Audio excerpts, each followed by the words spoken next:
And now, ladies and gentlemen, from the heart of the Inland Empire, right here in sunny Southern California, it's Robert Cardoza Live, where we talk about politics, money, and you. This is the intersection of business and politics. And now here's your host, Robert Cardoza.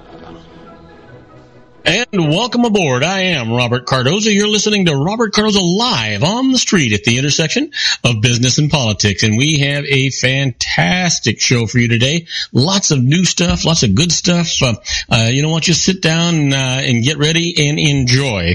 On today's show, we're going to discuss what's in the news, new legislation, the IRS loses, and I'm going to do our news segment, the rest of the story. It's a tribute to the late, great Paul Harvey. And on today's special segments, well, I'm going to talk about tax rules for closing down a business. And Joel Saltzman will be here, and Joel and I are going to be talking about wireless technology and new things that are going on, even how technology is being used to cheat at medical schools and major universities. We'll be talking about all that stuff. But right now, I want you to stand by for news. But first off, I want you to know that at 3:01 p.m. Pacific time, it is currently 78 degrees here in the heart of the Inland Empire in sunny Southern California. Well, that's down from 80 degrees on its way to 58 degrees. So not doing too bad if you think about it. But first off, let's talk about the news. I want to give you 10 things to know for today, Wednesday, that we've abbreviated so that we can get you to know what's actually good and hot in the news. Then we'll do a little more in-depth news. This is your daily look at late-breaking news, upcoming events, and the stories that'll be talked about all day today, Wednesday, and tomorrow.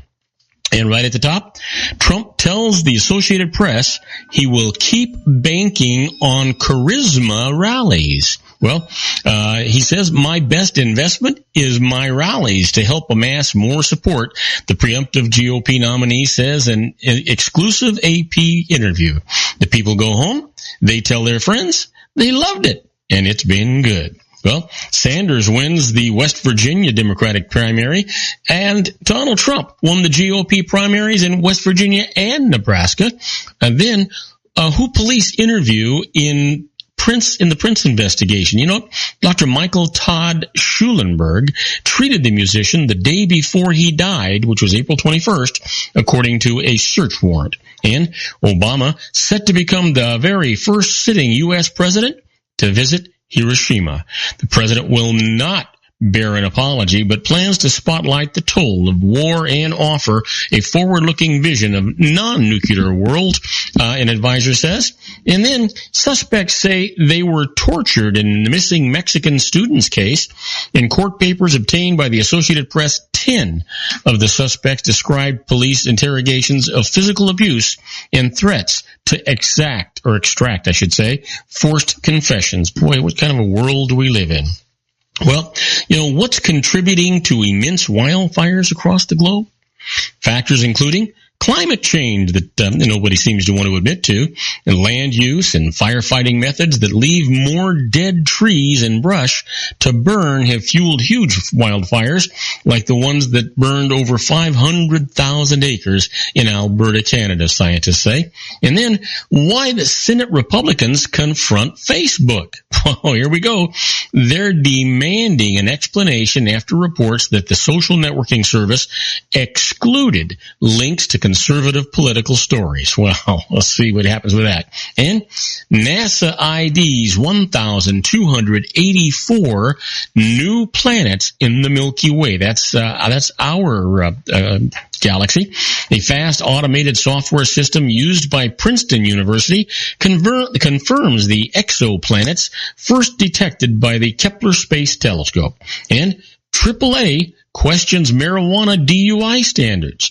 Motorists are being convicted of driving under the influence of marijuana based on arbitrary state standards that have no connection to driver impairment, the Auto Club says. And then finally, Stephen Curry becomes the very first ever unanimous NBA MVP. The Golden State point guard earns the award for the second straight season. Go, go, go. Well, let's talk about some in-depth stuff here. What's in Trump's returns? A look at how he plays the tax game. Donald Trump told the Associated Press this week there's nothing to learn from all those income tax returns that he won't release until an ongoing audit wraps up. Really? Tax experts say that the feet-high stack of returns that he's posed with for photos could provide significant insights about the preemptive GOP nominee, new details on his income and wealth, how much he gives to charity, the health of his businesses, and overall how Trump plays the tax game. Some information that may be embedded in Trump's tax returns? Well, how rich? Trump's tax returns wouldn't give a full picture of his wealth since people don't have to report assets, but they would provide fresh clues about the financial life of the richest ever presidential candidate who's admitted he's prone to truthful hyperbole. Tax returns could help determine whether Trump has been overstating or understating his income. On a press release with his financial disclosure form released last year, for example, Trump put his 2014 income at $362 million, excluding certain items like interest and dividends, but that figure appeared to include revenue that wouldn't count as taxable income. For example, Trump's disclosure form included $4.3 million in golf-related revenue over 18 months from his course in Scotland, but the course lost more than $2 million in 2014 after its costs were taken into account. Depending on how it's reported, a significantly smaller income figure on Trump's report, Form 1040, then his financial disclosure could be a fresh sign that his personal fortune, too, is less than the more than $10 billion by any stretch of the imagination that he's claimed. Well, low tax or no tax? Trump, with trademark modesty, told the Associated Press that nobody knows more about taxes than I do, maybe in the history of the world, and he's been clear that he tries to pay as little as possible. Tax experts say he might even have owed no income taxes in one or more recent years by using real estate depreciation provisions and carrying forward businesses' operating losses from previous years. Now, such losses can be carried forward up to 20 years on personal taxes. Author David K. Johnston, in his book Temples of Chance, found that Trump reported negative income early on in his business career. According to documents unearthed by Johnston, Trump in 1977 made $118,530 and paid $42,386 in taxes. In 1978, reported negative income of $406,379 and paid nothing. And in 1979, reported negative income of $3.4 million and again paid no taxes. The Trump campaign did not immediately comment today on whether he has owed any taxes in recent years. You know what? All of that doesn't mean that he has cheated in any way. You know what? If those breaks are available, those laws are there, I would think he's an idiot if he didn't take advantage of it. The richest men, Warren Buffett and Bill Gates, all these gentlemen, they take advantage of all the tax laws that are available to them. And you should too. That doesn't make you crooked. If you don't do it, it just kind of makes you stupid. Now, don't go away, because when we come back, I'm going to tell you about Clinton is on track despite sound defeat by Sanders in West Virginia. I'll tell you all about that right after these brief messages. Don't go away. We got a lot of great show for you. If you want to increase your client base and sales, then consider this, the Relationship Building Network at RBN. Given the current economic conditions and challenges, we all need to work smarter, make smarter decisions, invest our hard-earned dollars where it'll yield the best return for our investment. Many business professionals claim that the most effective networking group in Orange County is RBN. No other networking group or organization can offer what RBN offers. Make every year your best year. Join RBN and start reaping the benefits today. Nearly 3,000 businesses have joined RBN and experienced those benefits. Why join RBN? It's one group. It's one membership. It's no renewals. It's all through Orange County. RBN is a freestyle networking group. No mandatory attendance, no restrictions, no rules, and no penalties. Call them at 949-830-5776 or go to their website at rbninfo.com. That's 949-830-5776. If you've ever dreamed of having your own business to make your life secure, Water's Edge Wineries might be just the ticket. In 2004, their founder, Ken Lineberger, created the first winery franchise in California. It was a new concept with all of the functionality of a traditional winery, but without the vineyards. They purchase high-quality grape must from one of the largest winemaking companies in the world. Then they craft each wine carefully and bottle it right at their location. The winery was built to satisfy consumer demand for wine by the bottle and by the glass, but still kept the element of allowing customers to bottle their own custom vintage. Now, they're opening urban wineries across the United States under the brand Water's Edge Wineries. If you've ever dreamed of owning your own winery, it may be in reach right now through Water's Edge Wineries. Just give them a call at 909-468-9463, extension 700. That's Water's Edge Wineries, 909-468-9463. Have you ever found yourself caught between a rock and a hard place? The law offices of Blomberg, Benson, and Garrett might be just the answer for you. The attorneys of Blomberg, Benson, and Garrett have been serving the Inland Empire since 1989. They're dedicated to the aggressive litigation of civil, criminal, and real estate matters. Over the years, they have recovered tens of millions of dollars for their clients. The firm's practice specializes in litigation of personal injury, accident, slip and fall, real estate, and criminal law cases. The firm provides clients with the care, accuracy, and dedication of experienced attorneys. Blomberg, Benson, and Garrett is located at 10300 4th Street, Suite 150 in Rancho Cucamonga, California. They've been providing the Inland Empire residents with outstanding legal services for over 25 years. They look forward to providing you with aggressive legal representation. Call them at 909-945-5000, where you can talk to a person, not a machine. That's 909-945-5000, the law offices of Blomberg, Benson, and Garrett. And now let's get back to our show where we talk about politics, money, and you. And I am Robert Cardoza. You're listening to Robert Cardoza live on the street at the intersection of business and politics. And we're talking news. And right off the top, Clinton is on track despite sound defeat by Sanders in West Virginia.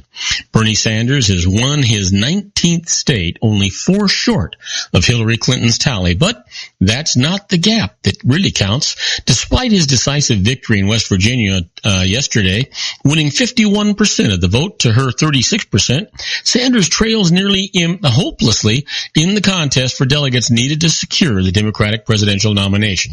Clinton is in the mop-up phase right now, 94% of the way to the magic number when the party insiders known as superdelegates are included and on track to clinch the nomination in early June.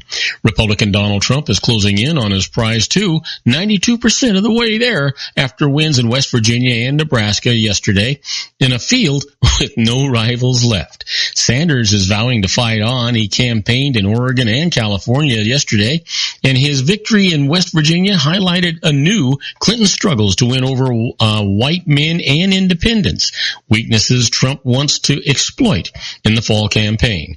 Let me be as clear as I can be. We are in the campaign to win the Democratic nomination, Sanders said at a campaign event in Salem, Oregon. We are going to fight for every last vote. Well, among those voting in West Virginia Democratic primary, about a third said they would support Trump over either Clinton or Sanders in November. An additional 2 in 10 said they would vote for either or wouldn't vote for either candidate, but 4 in 10 said they consider themselves to be independents or Republicans and not Democrats, according to exit polls. While Sanders is still attracting thousands to rallies, his campaign has grown more difficult as Clinton closes in on the nomination. His fundraising has fallen off, and so too has his advertising, with only about $525,000 in ads planned for California and $63,000 each in West Virginia and Oregon, according to advertising tracker Kantar Media's CMAG. Well, that's a significant decline from the wall-to-wall advertising campaign he ran earlier in the primary, during which his $74 million in ads outspent Clinton by $14 million. Edward Milam of Cross Lanes, West Virginia, is a self-described socialist who gave money to the Sanders campaign, but his vote yesterday to Clinton. Well, that's got to tell you something, right? Absolutely. Who knows what's actually going on there? Let's talk about an Associated Press interview. Trump down to 5 or 6 choices for his VP. You know what? Let's see here. Darn it. There we go. Shifting swiftly to the general election, Donald Trump says he's narrowed his list of potential running mates to 5 or 6 people and doesn't want to accept taxpayer money to finance a fall campaign against likely Democratic nominee Hillary Clinton. In a break from recent major party nominees, Trump does not plan to invest heavily in a data-driven effort to court voters in the fall campaign. Despite pressure, the billionaire said he doesn't believe he has an obligation to release his tax returns and won't release them before November unless an ongoing audit of his finances is completed before Election Day. He said he wouldn't overrule his lawyers and instruct them to release his returns if the audit hasn't concluded by then. There's nothing to learn from them, Trump said. He also said he doesn't believe voters are interested. Now, I hope it gets finished soon, and if it gets finished soon, I put it out immediately because there's nothing there. But until you get finished, you won't, he said. Well, Trump weighed in on the issue again today, saying on Twitter, and in interview, I told the Associated Press that my taxes are under routine audit, and I would release my tax returns when the audit is complete, not after the election. Well, we'll see what happens. There's no reason for him not to do that. I can tell you from experience, they can't audit back more than 3 years unless there's been fraud involved here. So there's no reason he couldn't have released his tax returns for those years prior to 3 years ago, which would not possibly be under audit unless they're under some kind of fraud deal going on. Well, that's not the only troubles that Donald Trump has. Defiant Trump brushes off the GOP critics on the eve of a Ryan meeting that's taking place today. Donald Trump declared today he doesn't need support from House Speaker Paul Ryan or other leery Republican leaders, brushing off his Capitol Hill's critics even as he prepared to sit down with them. His defiant message came amid new signs that he might be right, with GOP voters becoming more willing to embrace the New York billionaire. Their public differences are overshadowing the GOP rank and file's movement toward Trump and his own efforts to broaden his appeal as general election campaign takes shape. If we make a deal, that will be great, Trump told Fox News Channel when asked about Thursday's meeting with Ryan, who has so far refused to endorse him. And if we don't, we will trudge forward like I've been doing in winning all the time. Trump's allies echoed his contention that he can claim the White House with or without leading congressional Republicans who continue to express reservations about his tone and inconsistent policy prescriptions. Their public differences are overshadowing prospective voters' movements toward Trump and his own efforts to broaden his appeal as the general election campaign takes shape. I can tell you this, the rank and file of the Republican good old boy network, what they want to do is get Trump in line. They want to stay in control. I don't think that is going to happen. Not anyway. Well, if Donald Trump held a concert, who might perform, do you think? Well, while Elton John, Katy Perry have hit the stage for Democratic presidential hopeful Hillary Clinton, and supporters of opulent Bernie Sanders or opponent Bernie Sanders include Bonnie Raitt and Flea of the Red Hot Chili Peppers, presumptive Republican presidential nominee Donald Trump's Rolodex of musicians/friends is short. I mean, really short. Instead, he's found himself on the flip side of friendship since he announced his candidacy last summer, with musicians from Adele to the Rolling Stones asking Trump to stop using their music at rallies and in campaign ads. Despite that, Trump wants to mix things up during the 4-day Republican National Convention in July, where he says concerts could be useful to break up plenty of political speeches. The concept of some entertainment from a great singer, a great group, I think, would be something maybe to break things up, Trump said in an interview this week with the Associated Press. You know what? Seems to me that would be a lot better than watching a boring convention, and that's probably the way he's thinking too. Now, do not go away, because when we come back from these commercial messages, I'm going to talk about the IRS loses. And the first case up is the IRS cannot reject papers as being late when the papers are on the agent's desk. Yeah, and I'll tell you all about that right after these brief messages. Don't go away. We got a great show for you today. Isn't it time to shine the spotlight on your expertise? The Interview, starring you. Here's your chance to capture 5 minutes of fame with The Interview. This isn't just any interview. This is your opportunity to showcase your expertise and position yourself as a trusted expert in a one-on-one video interview hosted by Robert Cardoza, host of the nationally syndicated show Robert Cardoza Live and powered by AHA Studios. What is it? A professionally recorded video for your use. Robert Cardoza interviews you on the set where he records his show. Professional interview showcases your expertise and value, shot in a state-of-the-art studio. And what's in it for you? Gain credibility as an expert, earn the trust of your target market, educate in a way that intrigues your audience, gain a powerful marketing tool that offers dozens of uses, website, video sharing sites, social media, email, DVDs, direct mail, lobby video, resumes, profile building, all that kind of stuff. Association with the nationally syndicated celebrity. That's right. And let's talk about AHA Studios. AHA is a strategic marketing firm that leverages the powerful and visual persuasion to help your business create powerful messages that connect with your target market. AHA ventures way beyond strategy, delivering the marketing collateral you need to start driving a new business through your doors. AHA has a full-service, in-house, state-of-the-art production studio to bring your messages to life using video. Discover how to make The Interview work for you. Call 949-831-2222. That's 949-831-2222. AHA Image Studios Incorporated. Dr. Stephen Tidwell, Gentle Family Dentistry in a caring, personalized environment. Here at Dr. Tidwell's office, we are dedicated to helping you keep your teeth healthy. We are a state-of-the-art dental practice that still believes in traditional values, such as excellent customer service and individual attention. We have a special welcoming offer for you for just $39. A complete exam, personal consultation, professional cleaning, and all necessary x-rays. That's a $266 value for $39. Dr. Tidwell has 2 convenient locations and experienced staff to provide you with professional care and personal attention that you deserve. Call today. Don't delay. A great smile another day. Call 909-944-7308. That's 909-944-7308 for Rancho Cucamonga or San Bernardino. Joel Saltzman is Dr. Wireless. He has turned his considerable expertise into consumer credit risk and wireless security into a highly specialized independent web-based consulting enterprise targeting consumer credit risk analysis and wireless transactional security and monitoring. He works as a wireless analyst, veteran independent agent, and consumer liaison for most wireless telecom carriers and equipment manufacturers.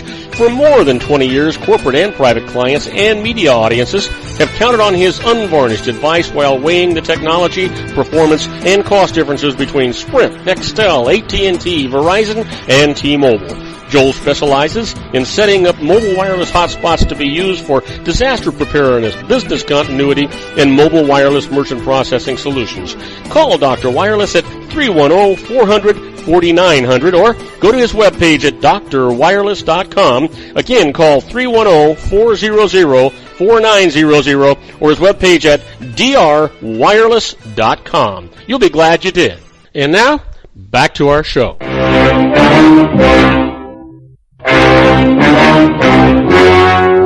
The story you are about to see is true. The names have been changed to protect the innocent.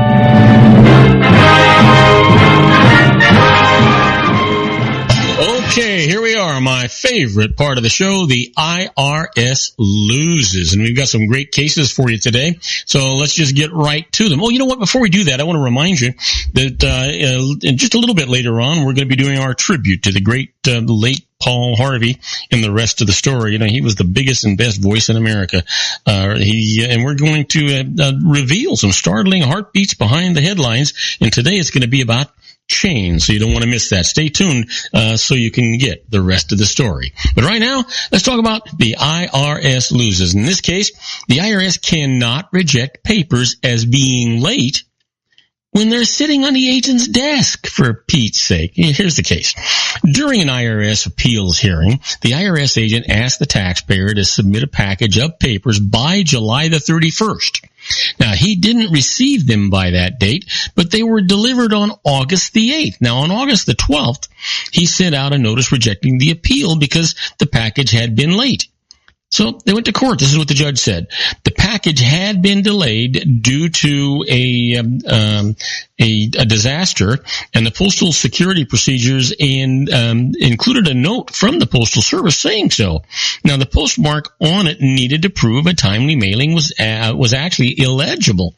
In light of that, and the fact that it was on the agent's desk when he rejected the appeal, it was an abuse of discretion for him to do so. So the appeal actually not only got heard, but it was agreed to for the taxpayer. Well, here's another case the IRS lost. The tax court can hear new evidence about an innocent spouse claim. Sounds innocent enough. Listen, a woman sought relief from liability for a tax bill that her husband had incurred on his business income. The IRS denied it, saying that she had known the tax was owed and she still was still married to her husband when she went to tax court. The IRS claimed the court could not consider any new evidence that the IRS hadn't already considered. Well, this is what the judge said. Tax court can always consider new evidence when determining the amount of a deficiency, as it does in innocent spouse cases, now to reach a judgment on the full merits rather than just the IRS record. And here, on the full merits, the wife had an especially strong case for relief. And so, that's exactly what happened. She got that relief. That's the way it ought to be. Now, let me give you one more, and that is the IRS lost. Reporting too much income is not tax fraud. Well, get this. A woman filed late tax returns for several years in preparation for a bankruptcy filing. She mistakenly included her unmarried live-in companion's income on those returns. The IRS then objected that she had filed false returns, so her taxes were not dischargeable. Well, this is what the bankruptcy court said. The IRS positioned that including an income on a tax return by a taxpayer, which is not the taxpayer's income, but someone else's, is tantamount to filing a false return. It just defies credulity. Clearly, to do so is asinine and stupid, but that is not a hallmark of any taint of fraud, since the person who is harmed by this action is not the government, but the taxpayer. The IRS objection is dismissed. The bankruptcy goes through. Shame on you, IRS. That's kind of how I feel about it anyhow. You know what? So you've heard me talk about being a fly on the wall when the IRS is doing things and taking positions. That's where we're at right now with this segment we call Inside the IRS. It's very much like the Twilight Zone.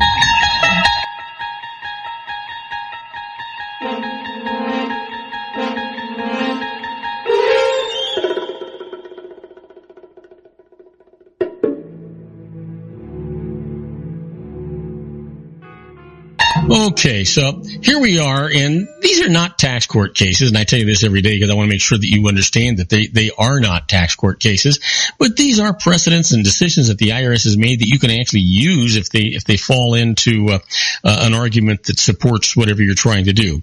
In this particular case, the IRS can assess or access your credit report and find out about financial transactions that you might not otherwise want to share with it.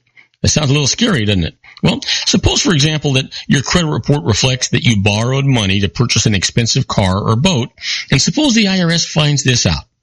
Its next step could easily be to contact your bank and obtain a copy of your credit application. If it does that, you've got a problem.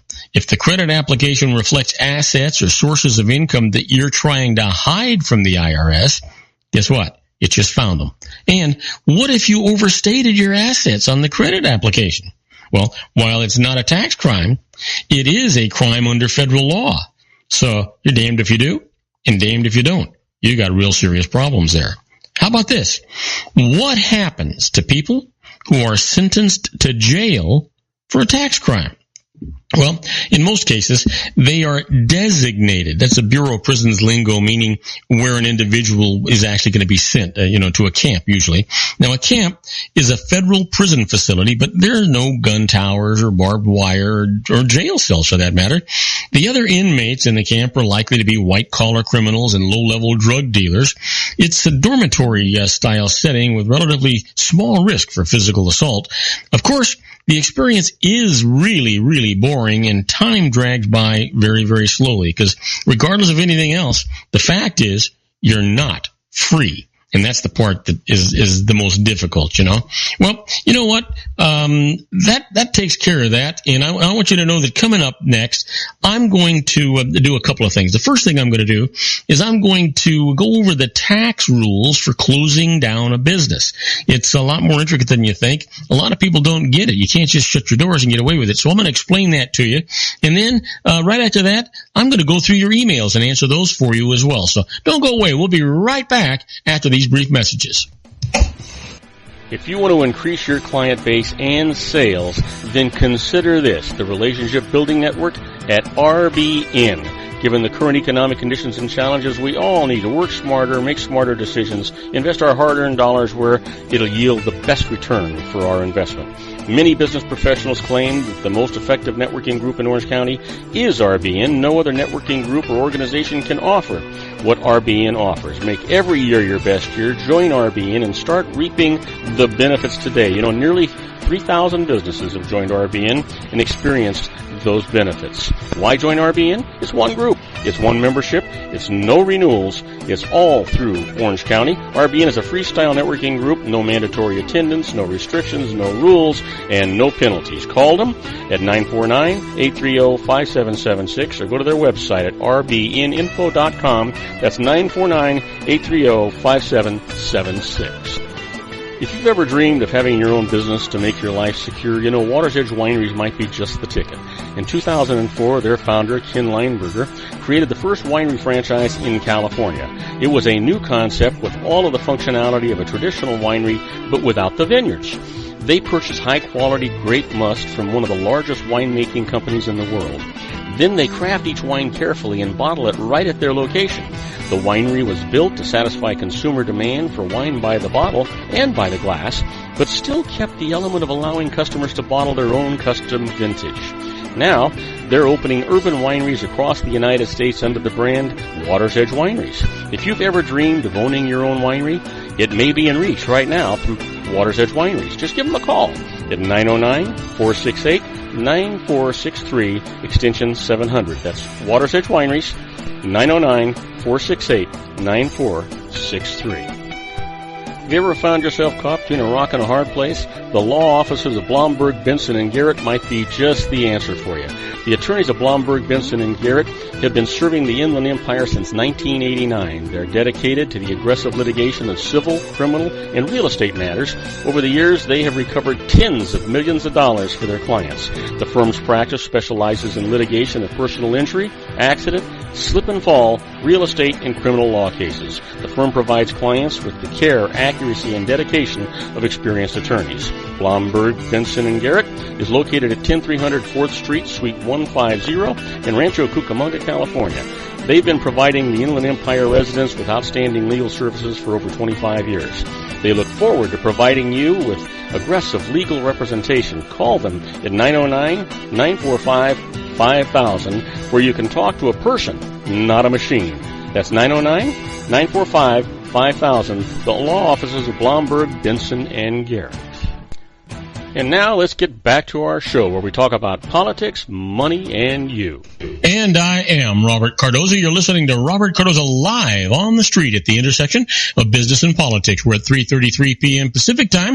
It's currently 82 degrees here in the heart of the Inland Empire in sunny Southern California. Well, that's down from 84 degrees on its way to 58 degrees. And if you're listening to us on our globally syndicated network and you're in New York City, well, it's 72 degrees and it's clear. And if you're in Chicago, Illinois, it's 66 degrees and it's overcast. But you know what? What I want to talk to you about right now is probably not the very best subject in the world. It's the tax rules for closing down a business. Yeah, it's not a really a pleasant thing to do, but you know what? You've seen the signs going out of business, liquidation sale. When you're not involved, you can only guess what led up to it. Businesses close for a variety of reasons. An owner may simply want out. An owner may have died and the family wants to liquidate the business. The operation may be unsuccessful and not worth sustaining. Whatever the reason, the process is essentially the same. By law, certain steps must be taken to terminate a business, and there are tax consequences for this type of exit strategy.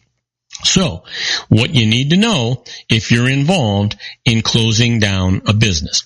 First off, state law determination requirements. Here's the thing, or not determination requirements, it's termination requirements, because that's where it's really at.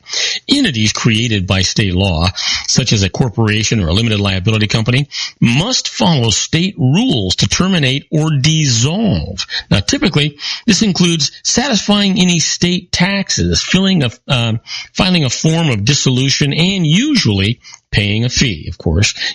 Check with your state's finance, revenue, tax department, as well as the Department of State for procedures on what to follow and what to do there. And then there's final returns involved. Any closing business must file an annual tax return for its final year. The fact that it is the business's final return is noted on the return. Check the box for this purpose near the top of the form. Also, check the final return box on the Schedule K1. That's the partner's share of income, deductions, credits, that kind of stuff. Now, a statement to the owners of terminating partnerships and limited liability companies. There's a similar K1 for S corporations, and there are some other considerations too. How about a short tax year?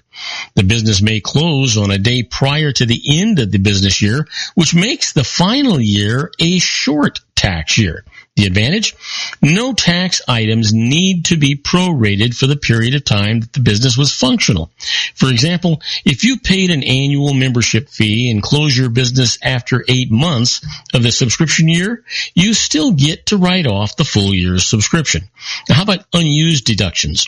On the final return, a business can deduct any unamortized startup costs. They get them all. Here's an example. Let's just say you started your business in January of, let's just say 2004, and paid $10,000 in startup costs, and you close in December of 2007. Now, on your 2007 return, you can deduct $4,000, the remaining unamortized startup costs. You had already deducted $2,000 each year for 2004, 2005, and 2006. Now, reporting for workers. If the business has employees, the business must, of course, make any final federal tax deposits covering payroll taxes and file a final Form 941. That's the employer's quarterly federal tax return. And it must also file W-2 forms for employees by the due date of the final Form 941. Copies of the Form W-2 along with Form W-3, transmittal of wage and tax statements, must be filed with the Social Security Administration by the last day of the month following the due date of the final Form 941. Now, the business must file a final Form 940. That's the employer's annual federal unemployment tax return. That's the FUTA tax. And they have to check the box on the page, one indicating that no forms will be filed in the future. That this is the final form. Also, check with your state for any final employee-related returns that need to be filed. If you have independent contractors that were paid at least $600 during the business as their final year, file Form 1099 for each one of them. Now, retirement plans. If the business has a qualified retirement plan, it must file a final return for the plan on Form 5500. That's the annual return report of employees' benefit plan. In order to terminate the plan, it must be in compliance with the current law. Now, this means adding any amendments necessitated by the tax law changes. Now, take note. You may want to file a Form 5310, that's the application for determination for terminating a plan, to ask the IRS for a determination of the plan's qualification status at the time of the termination. This form is not required, but you may want to file it anyway to avoid future IRS questions. Now, ask your financial institution where you have your plan, such as your bank or mutual fund company, whether any further action is necessary to terminate your plan. And how about this? How about reporting asset sales? Now, if the company sells some of its assets, either individually or as a group of assets, it's going to need to report the transactions. Sale of individual assets, sales of business assets are reported on Form 4797. That's sales of business property, which is attached to the final return.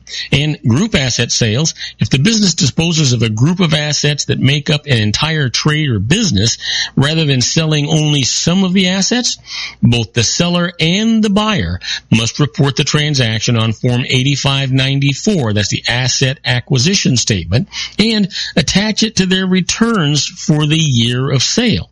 Now, the form reports the total consideration amount paid to you, the seller, for the assets. Now, the form is also used to allocate this consideration among the classes of assets sold. The allocation, which is partly a function of negotiation between the buyer and the seller, is used to determine the seller's gain or loss for each class of assets. The IRS has created various asset classes for this purpose, and an allocation must follow this fixed order. First off, Class 1. That's cash and savings accounts. And then Class 2, actively traded securities, such as publicly traded stock and U.S. government securities. Class 3 is securities that the seller marks to market, an accounting method used by securities traders. How about Class 4? Stock and trade inventory, for example, the property held primarily for sale to customers in the ordinary course of business. Class 5 is assets that don't fall within another class. For example, furniture, fixtures, buildings, land, vehicles, equipment, that kind of stuff. Class 6, Section 197 intangibles, such as trademarks, covenants not to compete, licenses, and customer lists. Class 7 is goodwill and going concern value, an intangible value above the value of all other assets. So, here's a strategy for you. The different classes get different tax treatments for the seller. It is advantageous to negotiate for allocations that favor assets that will produce a tax-favored capital gain, or goodwill, for example, rather than ordinary income, such as stock in trade. However, the consideration must be allocated in descending order of class, reducing the assets in Class 1 assets transferred to then Class 2 assets, etc. Only when there is any remaining consideration can it be allocated to Class 7, that's assets. Now, here's the example. Let's just say your tangible assets are worth $1 million, but a customer is willing to pay $1.2 million because of your brand. The buyer will be arguing for an allocation that favors depreciable assets, such as equipment, rather than assets that will be just sitting on the books, such as goodwill. Now, how about corporate liquidations? A sole proprietor can decide on his or her own to close up shop, but entities formed under state law require more formality. Now, state law dictates the type of vote required to terminate a corporation. If the shareholders of a corporation, C or S, want to dissolve or liquidate it, the matter must be voted on by the required parties as specified under state law. Usually that's the shareholders. Now, when a corporation, C or S, liquidates by selling off its assets or transferring them to shareholders, rather than selling the business as a whole, it must file a plan or liquidation with the IRS using Form 966. That's corporation or corporate dissolution or liquidation. Now, the form must be filed within 30 days after the resolution of dissolution or liquidation is adopted. It is not filed with the corporation's final return. Attach a notarized copy of the corporate resolution or a plan of liquidation to the form. How about corporate tax?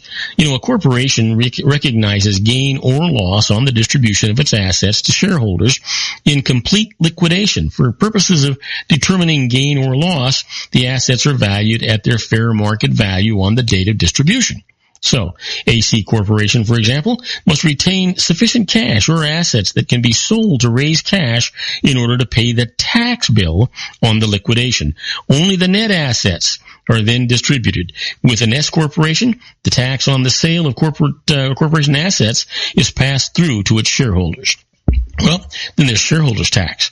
Shareholders are taxed on a distribution of them, of the corporate assets. Their gain or loss is the difference between their basis in the stock or the corporation and what they actually receive.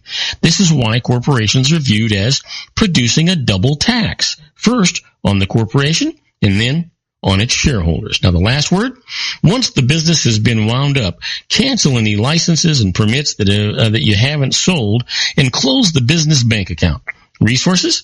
Check for a checklist of tax forms to file when closing a business. Just go to the www.irs.gov/businesses/article/0, ID, the equal sign, 98703, 00, period, HTML.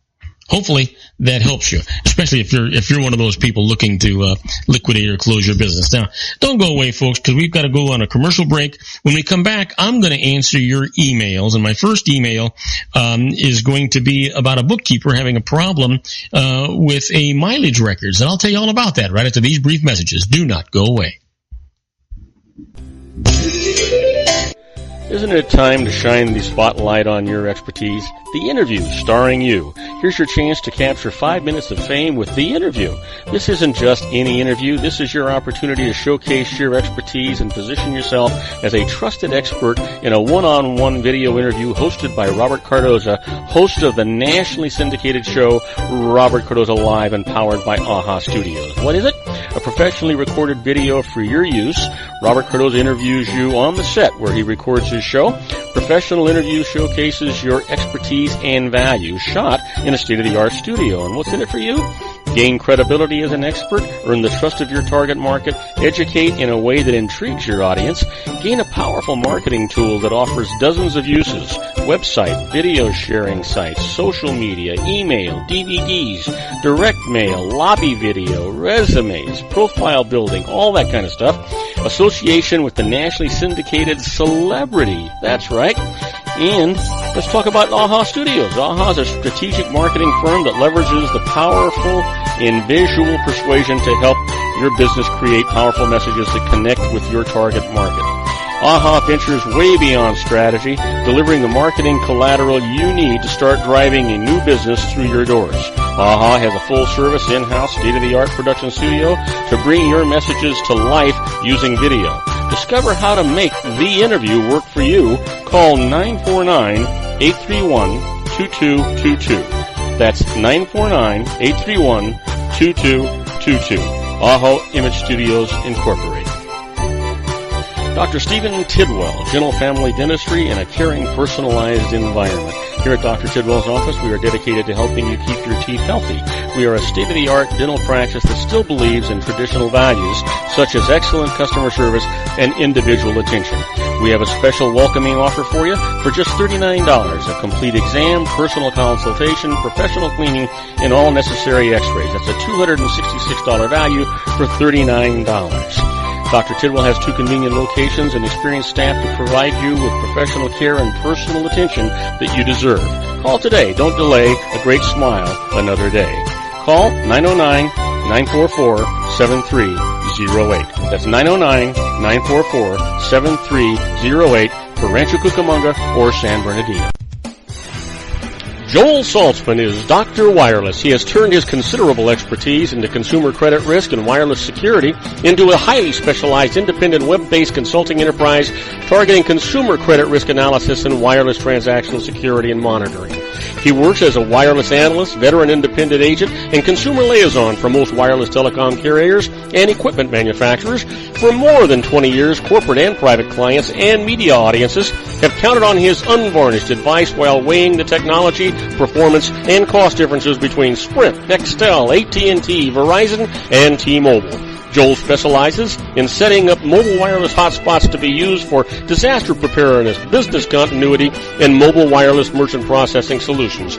Call Dr. Wireless at 310-400-4900 or go to his webpage at drwireless.com. Again, call 310-400-4900 4900 or his webpage at drwireless.com. You'll be glad you did. And now, back to our show. And I am Robert Cardoza. You're listening to Robert Cardoza live on the street at the intersection of business and politics. You know what? At 3:49 p.m. Pacific time, it is currently 82 degrees here in the heart of the Inland Empire in sunny Southern California. And if you're listening to us on our globally syndicated network and you're in Paris, France, well, it's 57 degrees and mostly cloudy. And if you're in Rome, Italy, well, it's 63 degrees and also mostly cloudy. But right now, what I want to do is I want to answer your emails. You guys have asked me a lot of questions, so let's get the school bell going. All right, so here we go. You know what? My first email comes from Skylar Cisneros from Omaha, Nebraska, asking about driving records. And it writes, he says, I'm a bookkeeper for a firm whose key employee says it's too time-consuming to keep detailed driving records, so we estimate her driving and reimburse her the same amount for it every single month. But how do I record and report this? Everyone else provides detailed driving records. Well, Skylar, here's the thing. You will have to report the reimbursement paid to the key employee on her W-2 as taxable wages to her. Now, the tax rules are very clear that tax-free reimbursement is available only when specific records are kept reporting the date, the destination, the business purpose of driving on a per-trip basis. Now, estimating, as you're describing, is simply not permitted. So here's some details. Go see the rules for how to report reimbursements under the headings accountable plans and non-accountable plans in the IRS publication 463. That's travel, entertainment, gifts, and car expenses. And that'll help you get through this. But just remember, tell your employer that the tail doesn't wag the dog. And your employer will know what that means. All right. My next email comes from Paris Andrea from Columbus, Ohio. He's got a new baby and is asking about a Social Security number. It says, I had a new baby at the end of the year, but due to a paperwork foul-up, have yet to receive a Social Security number for her. How do I claim her as a dependent on my tax return? Great question, Paris, and here's the thing.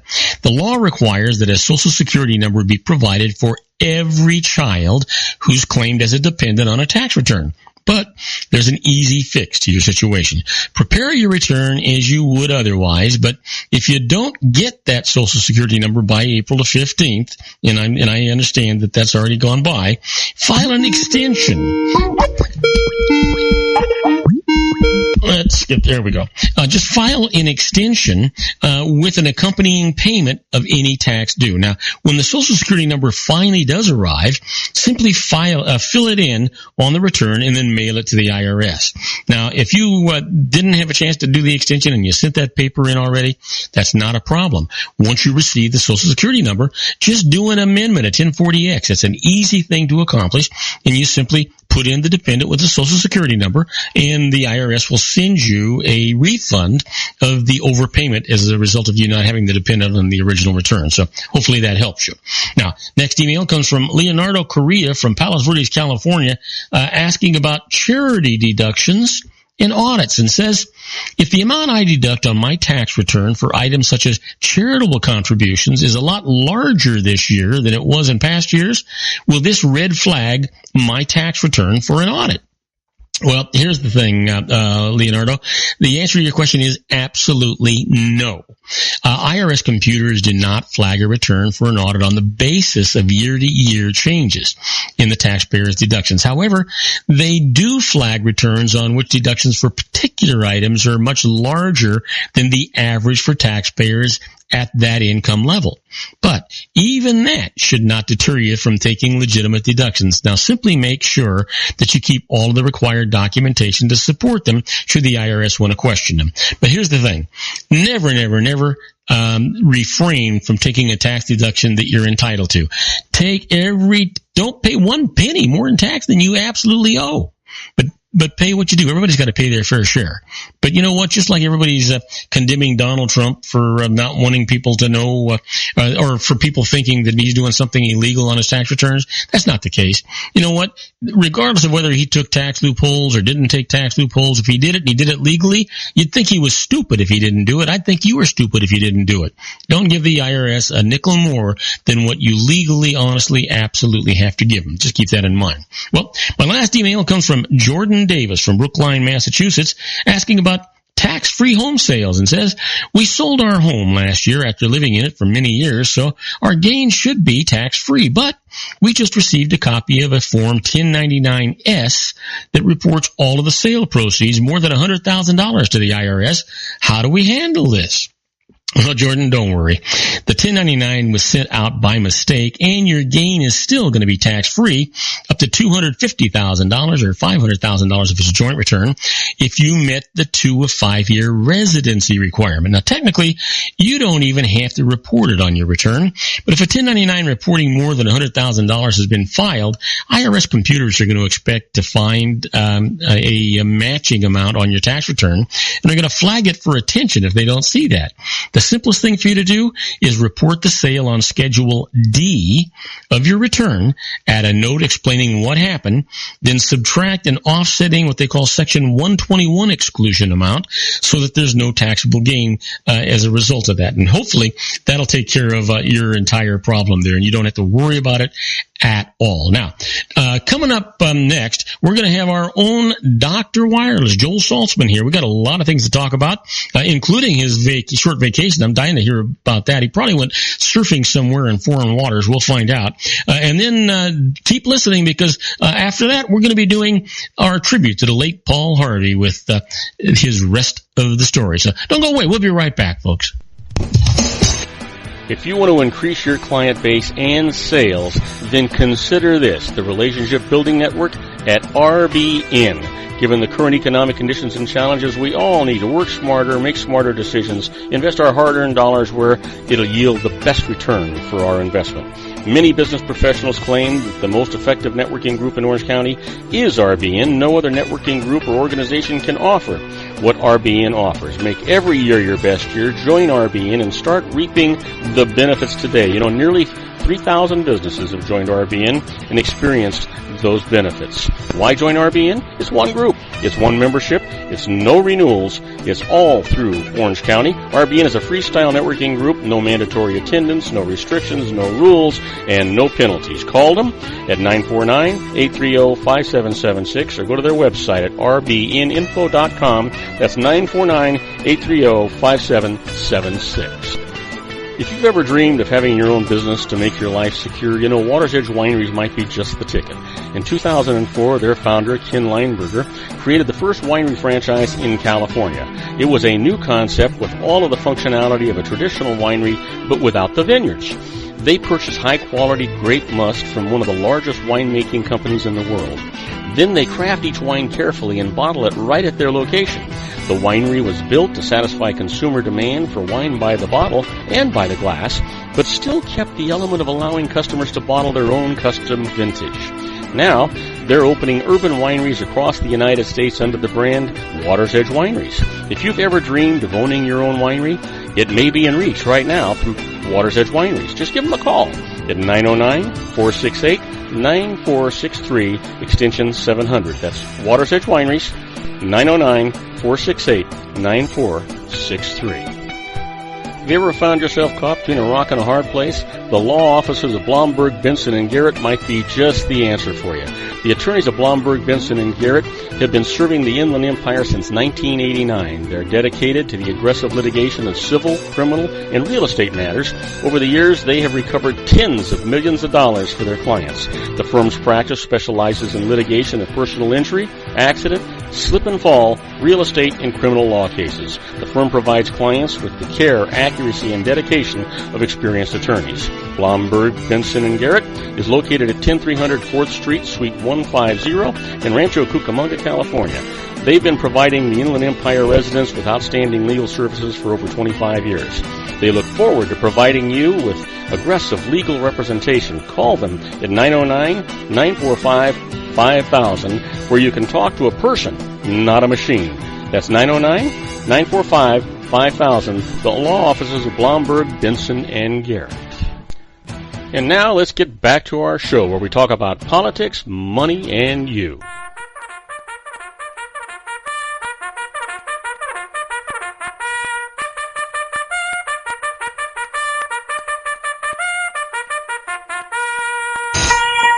And I am Robert Cardoza. You're listening to Robert Cardoza live on the street at the intersection of business and politics. We're at 3:59 p.m. Pacific time, currently 82 degrees here in the heart of the Inland Empire in sunny Southern California. It's on its way down to 59 degrees. And you know what? Waiting in the wings is our own Dr. Wireless, Joel Saltzman. Hey, Joel, welcome aboard. I missed you last week. Well, hey, I missed you too, Robert. Hopefully you're feeling better. Oh, you know what? I'm toothless, but I'm painless. Well, I guess that's a good thing. Well, unless you're eating corn on the cob for dinner. Well, you know what? Actually, when I say toothless, I mean I've got most of my teeth, and I plan on having corn on the cob this evening. So it's ironic that you would say that. But you know what? I feel terrific. You know what? I'm 71 years old. Don't have a cavity. Never had any tooth work done before. Went into the dentist every 3 or 4 months to get my teeth cleaned, and all of a sudden had to have 2 molars taken out. I actually wanted to take out 4, but it turned out they only had to take out 2, and I was just really apprehensive and a little nervous about it. It was a piece of cake. I had to do the same thing on both sides, and it was very easy. Got a lot of room back there, and it's a little strange chewing sometimes. Yeah, but you do what you got to do. Well, you know, I find myself, you know, I'm used to, you know, you crunch your food on your back teeth, and you get used to kind of sending the food back there. So it's kind of weird, right? And then and I've noticed it'll take a little while to get used to. Yeah. So anyway, where'd you go on vacation? I have not yet left. I will be going on Friday. On Friday? Oh, that's right. It's next week. Yeah, I got it all mixed up. Friday. The 13th to the 20th. So won't be around next Wednesday. Right. But I'll be back with a vengeance the following week. Well, you know what? So are you going to go out of the country, or are you going to stick around locally? Yeah, I'm going to Zihuatanejo. Oh, you're going to have some. God, it's going to be gorgeous. Yeah, I'll give you $10 if you can spell it. Most people can. Yeah. Hey, boy, most people. You know how most people spell it? Ixtapa. Ixtapa? Ixtapa, because that's the next door city. It's like Redondo Beach is to Hermosa Beach. Well, most people can't say or spell Zihuatanejo, so you ask, where you going? They say, we're going to Ixtapa. Well, isn't Zihuatanejo, I'm going to age myself, but isn't Zihuatanejo, isn't that where 10 was filmed? The movie Shawshank Redemption. Oh, remember the movie Shawshank Redemption? I do. I absolutely do. All he wanted to do was go to a beach in Zihuatanejo when he got out of prison. All right. Hey, listen, a lot of stuff in the news. I sent you an article, and you sent me back this thing. I was just absolutely blown away by it. How technology is, everybody takes advantage of it. And I know. That was one of my topics. I know exactly where you're going. Oh, then you know what? Then I'm going to. Yeah, I'm going to let you just go. I'm going to let you go with it then.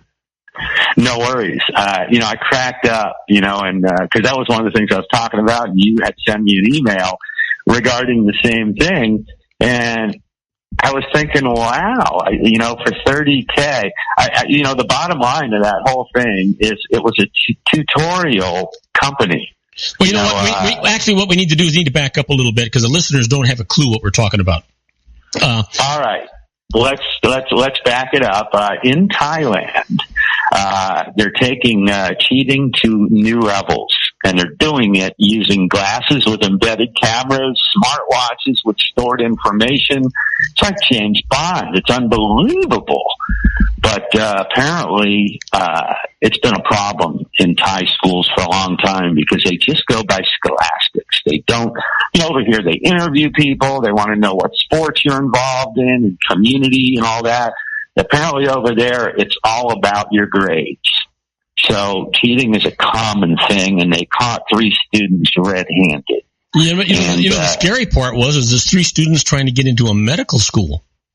Well, it was basically as 3 agents posing as students photographed the question sheets with tiny cameras that were embedded in the eyeglasses. They left the room after the mandatory 45-minute lockdown, and then they transferred the pictures to a laptop, which was manned by another person, and then that person transmits the images to one or more of the private tutorial institutes where the 3 students were enrolled. So what happened is they had the answers to the questions. Not only did they have the questions, but they had the answers. They transmitted the answers electronically back to these smartwatches that were worn by the women who were still in the examination room. So the test supervisors were alerted after the first watch was seized during the Saturday morning session, and then the second one was found the same day in the afternoon session, and the third watch and the 2 pairs of glasses were seized Sunday.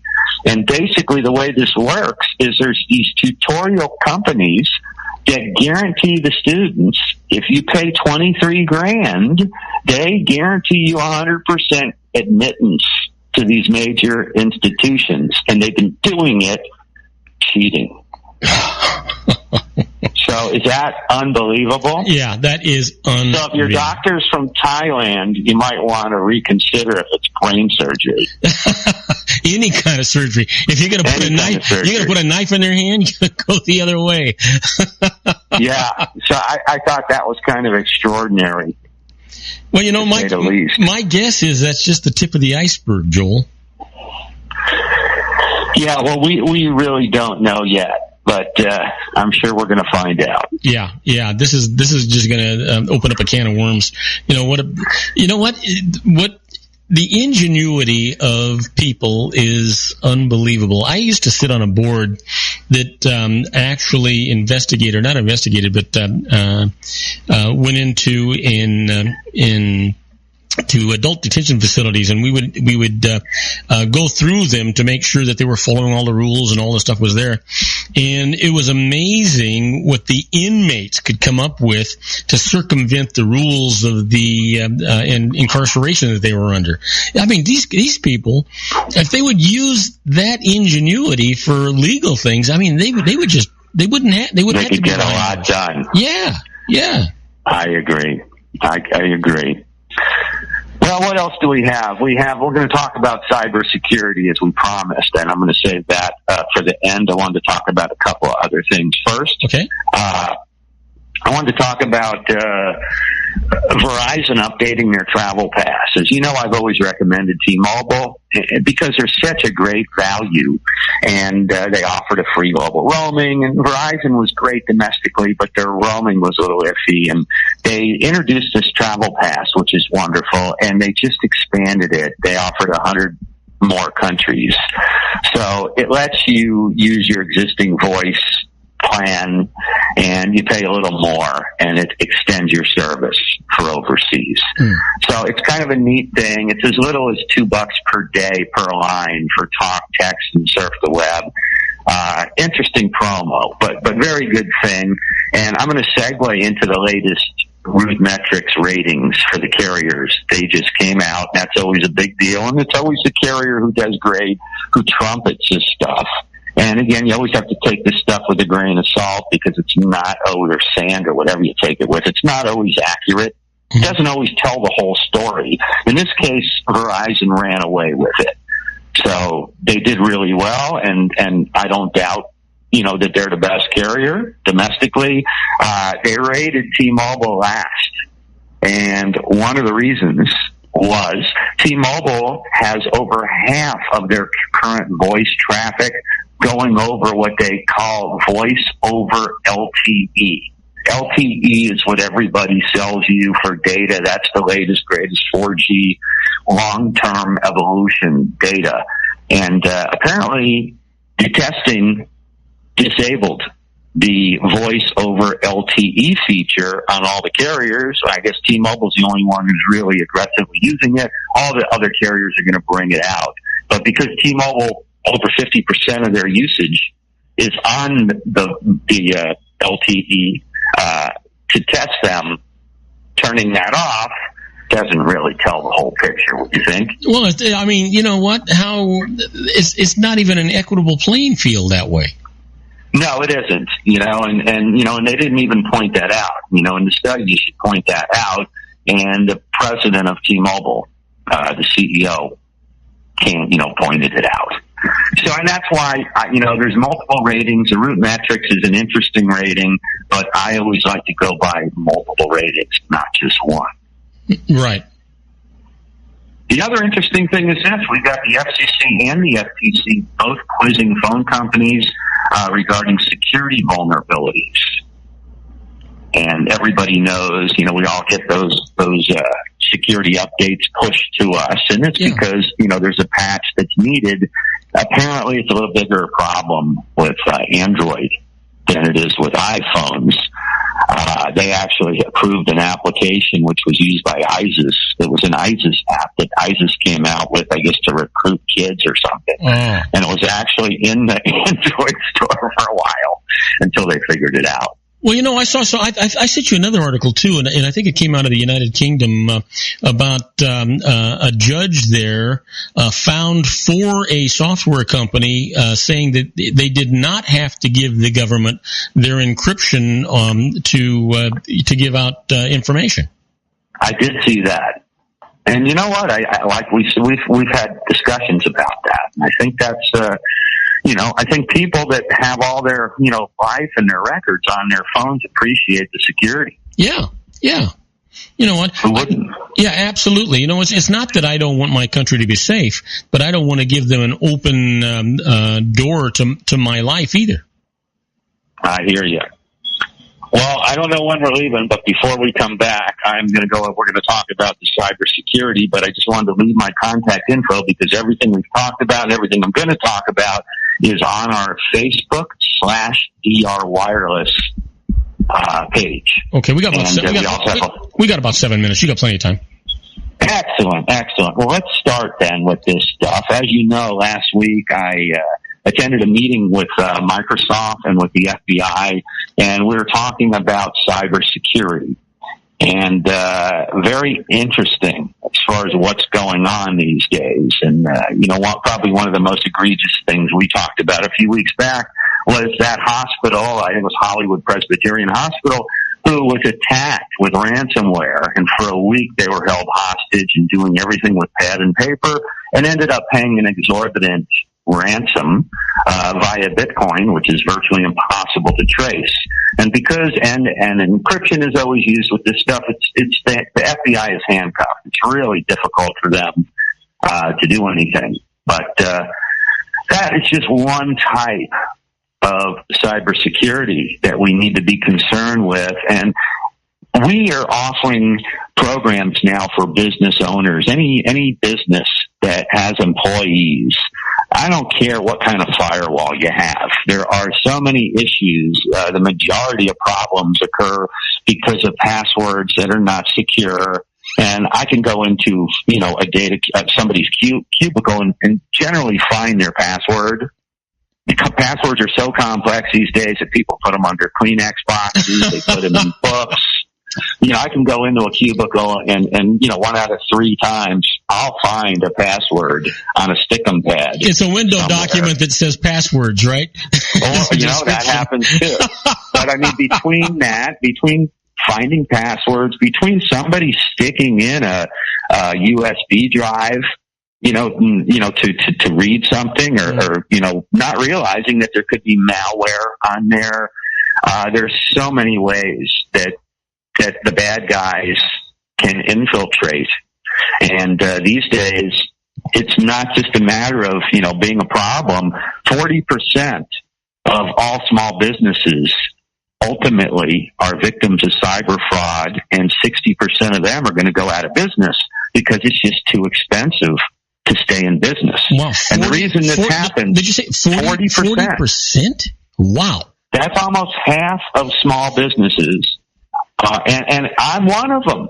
My business was frauded. I had a problem with my bank account. I had to change every bank account.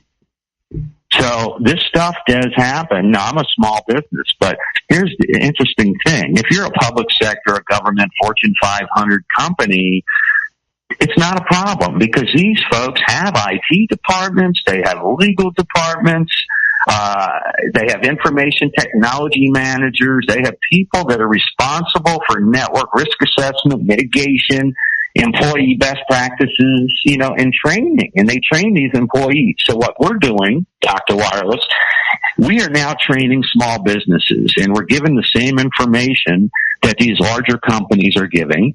And a lot of small businesses just don't realize that you need to protect yourself. And there's actually cyber liability policies that offer first-party coverage, which protects you, and they offer third-party coverage. And the way that works is the first-party coverage usually handles the cost to notify all customers of the hack, and you got to do that. That's a legal requirement. It also addresses PR costs, and you got to put out the fire, and possible government regulatory fines, because the government fines for this kind of stuff. The third-party coverage protects your business if it's sued because of a hack to a third party. Let me give you a perfect example of that one. Remember about a month ago we talked about T-Mobile? Yep. Having to offer everybody a year of protection, because they weren't hacked, but Experian, their credit vendor, was hacked. And they got all of T-Mobile's information that was stored at Experian. So T-Mobile could be sued, even though they had nothing to do with this. This is Experian that got hacked. It's T-Mobile's info in the hands of Experian. But if you've got insurance for this, you're covered, because this would cover, if T-Mobile got sued, the insurance policy would cover this. So there are a lot of aspects to consider, and many people don't. And as I mentioned, 40% of these businesses who, will get impacted, over half of them will shut down. So you can pay me now or pay me later, but, this is something that doesn't cost very much. We're offering the course, and we can also get people enrolled in a special Microsoft program as well. And anybody who takes our course, we give that gratis. So and again, more information on this, anybody can go to www.drwireless.com/consulting, and we talk about this, and they can contact me as well for further details. Okay, so important stuff, Robert. Absolutely, it is, and I encourage any of our listeners, all of our listeners, to feel free to contact Dr. Wireless, and you know what, and ask him questions. There's a way to do that. Joel, we got about 2 minutes before we have to, or a minute before we have to take a break. And I want you to think about. I don't know if you and I talked about this latest thing with Apple and their stock going down. It was tremendous, and I had talked to you some time ago and told you what that I had concerns about Apple because the visionary was dead. Now, I'm not saying that Tim Cook is not a good businessman, but he's not the visionary that made Apple a success plus. Yeah. No, he isn't, and we talked about that. Our friend Ming, the analyst over there, who this guy knows a lot more about Apple, it seems, than Apple does sometimes, but he makes all these predictions, and he basically said the same thing. He said earnings are going to be down. He said the iPhone 7 is not going to make you drop your jaw. They're not going to sell very many of them. They're going to alienate people by changing that 3.5 millimeter headset jack to the Lightning proprietary jack. He's on top of things, and he was right. They had what, a 12-13% drop. Yeah. In earnings, and so far this guy's like, I think I may have I don't know if I talked about it 2 weeks ago, but 24 or 26 of his predictions were on the money. Well, I got to tell you, a person's got to start saying, hey, if this turns out to be a trend, Apple could be in some real future trouble. Well, I mean, they've become too predictable, Robert. Yeah. That's my feeling. It's like, okay, we're going to come out with a little bigger screen. We're going to put a little better camera. We're going to put a little bigger processor. Yeah. Maybe we're going to change the housing to aluminum, and we're going to bring it out the third week of September. And no more innovation. I mean, it's the same thing. And yeah, maybe they're going to do a new camera with a dual lens, but at this point, somebody's got to bust a move, and I think it's going to be Samsung. Apple just doesn't seem to be, as you mentioned, leading the way as they used to. Yeah. Well, we got to take a short break. We'll be right back with. Why don't you give your contact information out before we leave out here? All right. Anybody with any questions regarding any of this stuff can hit me up at joel@drwireless.com. They can go to Facebook/drwireless. And we also have a lot of this content on our blog, www.drwireless.com/blog. And we'll be right back with Joel Saltzman, our own Dr. Wireless. Don't go away, folks. We've got a lot of good stuff for you. Isn't it time to shine the spotlight on your expertise? The Interview, starring you. Here's your chance to capture 5 minutes of fame with The Interview. This isn't just any interview. This is your opportunity to showcase your expertise and position yourself as a trusted expert in a one-on-one video interview hosted by Robert Cardoza, host of the nationally syndicated show Robert Cardoza Live and powered by AHA Studios. What is it? A professionally recorded video for your use. Robert Cardoza interviews you on the set where he records his show. Professional interview showcases your expertise and value, shot in a state-of-the-art studio. And what's in it for you? Gain credibility as an expert, earn the trust of your target market, educate in a way that intrigues your audience, gain a powerful marketing tool that offers dozens of uses, website, video sharing sites, social media, email, DVDs, direct mail, lobby video, resumes, profile building, all that kind of stuff. Association with the nationally syndicated celebrity. That's right. And let's talk about AHA Studios. AHA is a strategic marketing firm that leverages the powerful and visual persuasion to help your business create powerful messages that connect with your target market. AHA ventures way beyond strategy, delivering the marketing collateral you need to start driving a new business through your doors. AHA has a full-service, in-house, state-of-the-art production studio to bring your messages to life using video. Discover how to make The Interview work for you. Call 949-831-2222. That's 949-831-2222. AHA Image Studios Incorporated. Dr. Stephen Tidwell, Gentle Family Dentistry in a caring, personalized environment. Here at Dr. Tidwell's office, we are dedicated to helping you keep your teeth healthy. We are a state-of-the-art dental practice that still believes in traditional values, such as excellent customer service and individual attention. We have a special welcoming offer for you for just $39, a complete exam, personal consultation, professional cleaning, and all necessary x-rays. That's a $266 value for $39. Dr. Tidwell has 2 convenient locations and experienced staff to provide you with professional care and personal attention that you deserve. Call today. Don't delay. A great smile another day. Call 909-944-7308. That's 909-944-7308 for Rancho Cucamonga or San Bernardino.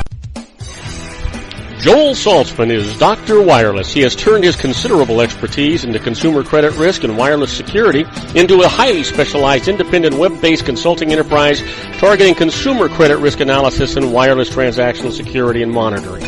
He works as a wireless analyst, veteran independent agent, and consumer liaison for most wireless telecom carriers and equipment manufacturers.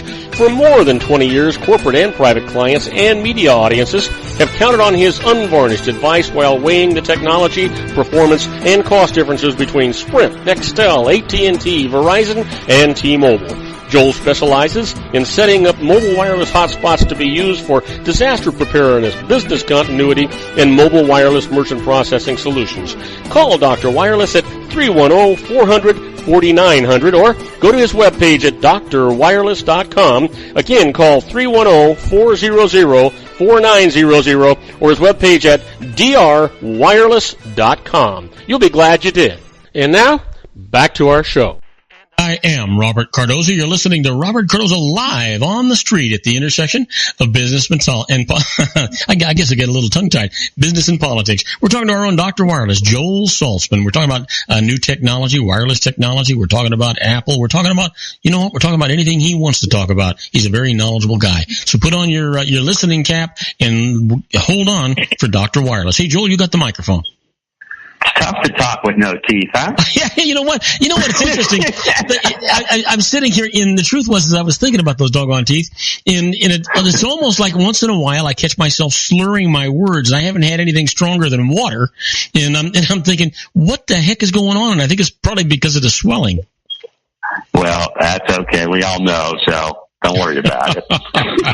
All right. You know, you can make fun of me now, but you know, I never forget. The first chance I get, I get back at you. I know that. I should retract that. Let me make a retraction. So anyhow, I have something fun, and you know, I'm kind of a purist, and I sometimes have a hard time embracing new technologies. And you know, like with surfing, for example, we have the old polyurethane boards that they've been making since the 60s, and now they make all kinds of newer, more environmentally friendly stuff. And I have a few of those, but I still use the old school ones. And recently, I embraced the new technology a few of my friends had tried. I don't think we talked about this, but I bought a watch made by Rip Curl that has GPS built into it. Oh, really? So, I used to wear nice watches, you know, and I still have them. But basically, they give me the time, and if I was lucky, the date. Maybe even the day. This thing tells me the tides, when it's high tide, low tide, coming up, coming down, gives me the time. But it also allows me, before I go surfing, I press a button that says go surfing. And is it waterproof? It records all kinds of amazing information. This thing, aside from giving me the tides for 1,300 locations, and it knows where I am. If I'm surfing El Porto, it says you're surfing El Porto. But it's amazing because it records all the statistics. So, for example, my first session, I've done this 3 times so far. Mm-hmm. My first time out with this went 56 minutes. I caught 13 waves. I covered 2.5 miles of paddling and 1.9 miles of paddling, 2.5 miles of surfing. So I guess I surfed 0.6 miles. It shows my longest wave. It shows GPS coordinates. I can see where I caught my best waves, so I know where to position myself in the future. And basically what I do is once I use this, I get out of the water, and then I put end surfing. And it says, are you sure? And I put yes. And then basically I can hit sync, and I can sync my watch via Bluetooth with my phone and with the Rip Curl cloud. And all my information goes to the cloud. I can share it on social media sites like Facebook if I want. It's just amazing. And I can compete with friends. There's, a club setting where you can, see, you can actually have your friends, going out at the same time, and it's amazing. Well, I'm guessing it's a pretty sturdy watch because, a surfer can get banged around pretty good. It is. It shows me my top speeds. It shows me all kinds of neat information. Well, that's kind of interesting. It's all done via GPS. That's really interesting. What would a top speed on a surfboard be? Well, for me, my top speed was 13.9. Actually, my top speed was 39 miles an hour. But then I realized I forgot to turn the watch off when I left the other day, and it had me clocking me driving down Rosecrans.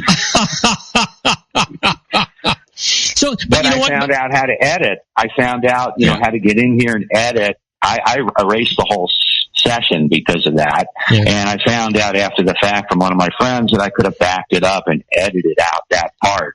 That last wave, which wasn't a wave, it was driving home. I just forgot to turn the watch off. Well, it's interesting. It's interesting that you said 13 miles an hour. For some reason, as somebody that is not a surfer, I really thought you guys were traveling at a much greater speed than that. Well, some of these guys, the Hawaiians, they're dropping in at Pipeline, and Jaws and Tahiti, and, some of these guys that are airdropping off 30, 40-foot waves, I guarantee you they're going faster than 14 miles an hour. Yeah. I'm talking 3-foot waves in Southern California. Yeah. Typically, it always feels like you're going much faster. In fact, I can't figure out where I'm going next week. I've ridden waves for 1 minute and 18 seconds. And it takes me 12 minutes to paddle back out. Well, if I'm only going 13 miles an hour, how is that possible? You obviously don't have an ounce of fat on you. I don't have very much. Yeah, I mean, that's I have a 10-speed bicycle tire around the waist, and that's just from the beer consumption, probably. That's a lot of workout. No, it is. It is. But it's got to be a lot of fun and create an awful lot of enjoyment for you to be able to have that technology and be able to track not only what you've done, but your advancement as a result of it. Well, it's going to be interesting next week because I'm going to be using it in an area where I'm going to get some pretty amazing statistics. Because where I'm going, the waves just break for, almost a quarter of a mile out all the way in. So I'm going to be surfing longer, farther, hopefully faster, far faster and further than I do here. Wow. That sounds exciting. So if you're a quarter of a mile out, how long do you actually ride the board before you stop it and start going back? You don't take it all the way to the shore, do you? Well, I'm a dummy. Sometimes, I'm just not used to getting waves that long. Here, if you get a 5-second wave in California, it's a great wave. And usually they fall apart before you go that far. But here, at this other place in Mexico, the wave just goes forever. And you may take off, and it may be 8 or 10 feet or bigger when you take off, and you go 100 yards, and it's now 2 feet smaller. You go another 100 yards, it's 4 feet smaller. So if it's a 10-foot wave when you take off, you go 300 yards, it's still 4 feet and perfect. And, the question is, do I kick out? Do I pull out and paddle back out now, or do I go another 100 or 200 yards? Well, you go as far as you can because that's perfect. Yeah, I would think you'd go as far as you could go because that's the enjoyment, right? Actually being on the surfboard. Well, it is the enjoyment while you're doing it, but it's the agony when you turn around and you look and you see you got to paddle a quarter mile back out again. Well, wait a minute. Now, I just assumed that you've got some guy on a water ski that's just waiting there at the shore to pick you up and drag you back. Yeah, I would make a lot of friends with that guy. Multiple tow ropes, right? Like in the skis. You'd have to pull them all, otherwise, they'd be pretty angry at you. Well, it sounds like it's going to be a great, great trip. I think it'll be fun. Yeah, it's too bad I'm not going to Cuba because we now have roaming in Cuba. Did you hear about that? Yes. But do they have the kind of surfing that you would enjoy in Cuba? Well, that's a good question. I understand there is a couple of breaks on the, I guess, northwest or northeast side of the island. But they just signed, T-Mobile just signed an interconnect agreement with Empresa de Telecomunicaciones de Cuba. In other words, that's a Cuban telecommunications company. And starting this summer, the new deal will give Simple Choice customers the ability to call landlines and wireless phones in Cuba from the U.S. for a reduced rate of only 60 cents per minute, and that's 65% less than it would be today. So let me go back to the other question that you and I talk about from time to time, and that is that if you've got voice over IP, can you avoid the 60 cents per minute? Absolutely, it'd be free. Wow. But that being said, I think finding Wi-Fi in Cuba, going to be a lot easier to find a good Cohiba cigar. I would think it would be very easy to get a good Cohiba cigar in Cuba. Yeah, that's what I'm thinking. Yeah. So, and maybe even a real one. Oh yeah, it's all real. Actually, I went to a party last week, and a friend of ours had a Cuban friend of his come in, and he brought a humidor with all kinds of Cuban cigars. Gave me a cup. I don't smoke cigars, but I love the smell of them. Well, I do from time to time, maybe one or two a year. But I remember one time my wife and I were in Spain, actually at Gibraltar. We were spending some time in Gibraltar, and they had these Cuban cigars, and they were just they were a ridiculously cheap price, right? I bought 2 boxes of these things. And then when I finally got them home, found out I couldn't smoke them. They weren't real Cuban cigars, and they were packed so tight you couldn't take a draw off them. Were they knockoffs? Yeah. Yeah, you got to be careful with that. I see the Cubans all the time in Mexico, and I never know if they're real or not. And even if they're real, they probably weren't stored in a humidor. So, you pick them up and you pick them up with 2 fingers, and then they crack in half, right? Exactly. That's the kind of luck I have. You never know. Yeah, that's the kind of luck I have. Before I forget, Robert, I wanted to mention one thing. T-Mobile has got a couple of cool Mother's Day offers. And for a limited time, they are giving an LG G-Pad 8.0, which is a tablet, I guess, when you purchase one of the LG devices. And I think they're giving a second device for half off of equal or lesser value. So anybody, and the LGs have some nice stuff. That new LG G5 is nice. The LG G4 is cool. And I hear good things about the LG V10 as well. Well, who in your opinion is going to be the technology innovator for the future? Because I don't think it's going to be Apple. Well, I'm not going to give up on Apple yet, but there is a lot of neat stuff happening. So it's hard to really say. I really don't know. I mean, Samsung at this point is doing a lot of innovation. It seems like the innovation is coming out of Korea and China these days. And there's companies like Huawei. There's lots of companies that are in China. OnePlus, Lenovo, which bought Motorola. Google, I think, is going to probably set the trend. They're doing a lot of neat stuff. I have really not much against Android. If I was going to get an Android, I'd probably get a Google model because they have less of the manufacturer's bloatware. Their devices are pretty much pure Google, and they usually get the quickest upgrades when there's an issue. So, but it's hard to say, Robert. I really don't know. I mean, there's so many companies out there that are making interesting devices, but I don't think Apple is the innovator anymore. Unless they do something radical. It seems like we're seeing innovation from overseas, and we're still seeing the high prices from Apple, and we're seeing very competitive prices with all of their competitors. Yeah, but Apple, in all fairness to Apple, they did come out with that SE model, and I've sold a few of those recently, and it's a wonderful device for your users out there.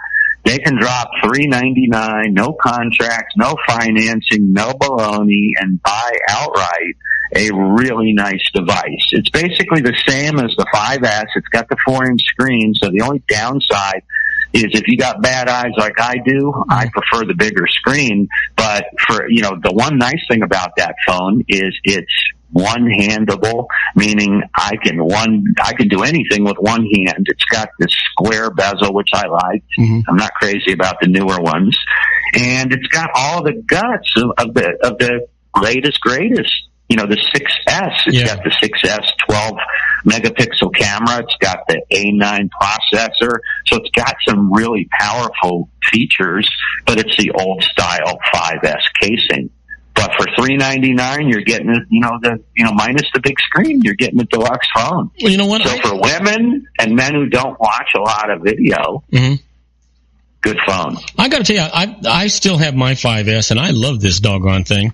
And I've heard you talk about the 6S Plus and saying that you're not real happy with it. So there's a lot to be said with being able to put a phone in your back pocket and not worry about sitting on it and breaking it in half. Well, that may be true, but I had to take my wife. On the other hand, the flip side here, I just took my wife to a doctor in Santa Ana today. She wanted company. And while I was in the waiting room, I pulled up the Oye Rio World Surfing League contest that was live going on in Rio. So I'm sitting there with my 5.5-inch screen, and I have it propped up. I ended up going to my car because everybody was looking at me funny in the waiting room.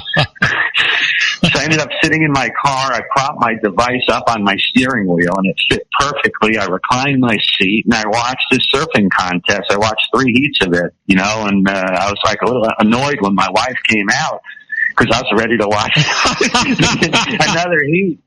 How dare she interrupt? There's something to be said about the big phones. I think my only beef was I had to change my wardrobe a bit. I've got a few pairs of shorts. My phone doesn't fit in those pockets anymore, and the accelerometer doesn't switch for some reason as quickly when I flip the phone sideways or vertical. Yeah, but other than that, I love the phone. But let me make it. I know we're running out of time, but what I would tell you to do, if I was you and you like that 5S, buy the new one. Buy the SE. I'll sell your 5S. You may be out of pocket $100 or whatever, but you will be blown away by the difference. Really? Yeah, it's impressive. Check it out, the iPhone SE. Yeah, it's your phone on steroids. If you could put your 5S on steroids, this is the end result. Oh, sounds good. Hey, give out your contact information, then we got to say goodbye for all right, Robert, weeks. Always a pleasure. I can be reached again, Joel at drwireless.com. All of the content we talked about today can be found at drwireless.com and at facebook.com/drwireless. Okay, and Joel, you have a safe vacation. Have a ball, have fun, make everybody around you happy that they're with you. Will do, and I'll talk to you in 2 weeks. All right, take care. Now, you folks, don't go away. When we come back, we'll be doing the birthdays of the day, the secret daily teaching for your life, the Harvard business tip of the day, and interesting but useless facts. And then, after that, yep, it's our tribute to the late, great Paul Harvey and the rest of the story. We'll be right back. Don't go away, folks. We've got a lot of good show for you. If you want to increase your client base and sales, then consider this, the Relationship Building Network at RBN. Given the current economic conditions and challenges, we all need to work smarter, make smarter decisions, invest our hard-earned dollars where it'll yield the best return for our investment. Many business professionals claim that the most effective networking group in Orange County is RBN. No other networking group or organization can offer what RBN offers. Make every year your best year. Join RBN and start reaping the benefits today. You know, nearly 3,000 businesses have joined RBN and experienced those benefits. Why join RBN? It's one group. It's one membership. It's no renewals. It's all through Orange County. RBN is a freestyle networking group. No mandatory attendance, no restrictions, no rules, and no penalties. Call them at 949-830-5776 or go to their website at rbninfo.com. That's 949-830-5776. If you've ever dreamed of having your own business to make your life secure, you know Water's Edge Wineries might be just the ticket. In 2004, their founder, Ken Lineberger, created the first winery franchise in California. It was a new concept with all of the functionality of a traditional winery, but without the vineyards. They purchased high-quality grape must from one of the largest winemaking companies in the world. Then they craft each wine carefully and bottle it right at their location. The winery was built to satisfy consumer demand for wine by the bottle and by the glass, but still kept the element of allowing customers to bottle their own custom vintage. Now, they're opening urban wineries across the United States under the brand Water's Edge Wineries. If you've ever dreamed of owning your own winery, it may be in reach right now through Water's Edge Wineries. Just give them a call at 909-468-9463, extension 700. That's Water's Edge Wineries, 909-468-9463. Have you ever found yourself caught between a rock and a hard place? The law offices of Blomberg, Benson, and Garrett might be just the answer for you. The attorneys of Blomberg, Benson, and Garrett have been serving the Inland Empire since 1989. They're dedicated to the aggressive litigation of civil, criminal, and real estate matters. Over the years, they have recovered tens of millions of dollars for their clients. The firm's practice specializes in litigation of personal injury, accident, slip and fall, real estate, and criminal law cases. The firm provides clients with the care, accuracy, and dedication of experienced attorneys. Blomberg, Benson, and Garrett is located at 10300 4th Street, Suite 150 in Rancho Cucamonga, California. They've been providing the Inland Empire residents with outstanding legal services for over 25 years. They look forward to providing you with aggressive legal representation. Call them at 909-945-5000, where you can talk to a person, not a machine. That's 909-945-5000, the law offices of Blomberg, Benson, and Garrett. And now let's get back to our show where we talk about politics, money, and you. And I am Robert Cardoza. You're listening to Robert Cardoza live on the street at the intersection of business and politics. We're at 4:42 p.m. Pacific time. Currently 83 degrees here in the heart of the Inland Empire in sunny Southern California. Well, that's down from 87 degrees on its way to 57 degrees. But you know what? If you're listening to us on our global network and you happen to be in London, England, well, it's 59 degrees and it's misty right now. In Vienna, Austria, 57 degrees with some light rain. And if you're lucky enough to be in Madrid, Spain, well, it's 50 degrees and there's some light rain there too. But right now, it's time for us to do the Harvard business tip of the day. But don't forget to stay tuned for us because we're going to be doing our tribute to the late, great Paul Harvey and the rest of the story. Well, the management tip for today is when taking a risk is safer than the status quo. You know, most of us consider ourselves to be risk adverse, but what we consider safe behavior often contains much more uncertainty than we expect, or suspect for that matter. That's because safety generally involves consistency of a condition. Whether that's job security, a stable marriage, or a value of a currency, the challenge is that there are very few environments that remain static. Now, safe investments like gold can lose value. You can be fired from your safe job, and yet we behave as if the current state will persist in perpetuity. While no one can predict the future, there are a few tactics that you can use to get better at evaluating your risk. Before you make a decision, do your research on all of the potential avenues of action. Ask credible experts to weigh in. And don't forget to evaluate the inherent risk of doing nothing. Sometimes the status quo is actually riskier than taking a leap into the unknown. Give that some thought. You talk about profound. Yeah. Well, it's time for the secret daily teaching for your life. You know, it's all about a positive mental attitude. I tell you all the time, you control your life. You decide whether you're going to be happy or sad, whether you're going to be full of energy or tired. You decide if you're going to be sick or well. You decide if you're going to be rich or poor, successful or a failure. It's all up to you, nobody else. It's all about that positive mental attitude. Now, the actual secret for today is when you're feeling good, you must be thinking good thoughts. So you're on track and you are emitting a powerful frequency that's attracting back to you more good things that'll make you feel good.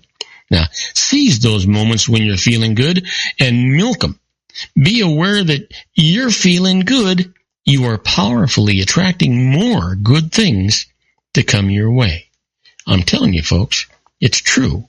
It works. It's a fact. It's all up to you. Well, you know what today is, right? Sure, I know what today is. You know what today is. It's Wednesday, May the 11th, and it's somebody's birthday.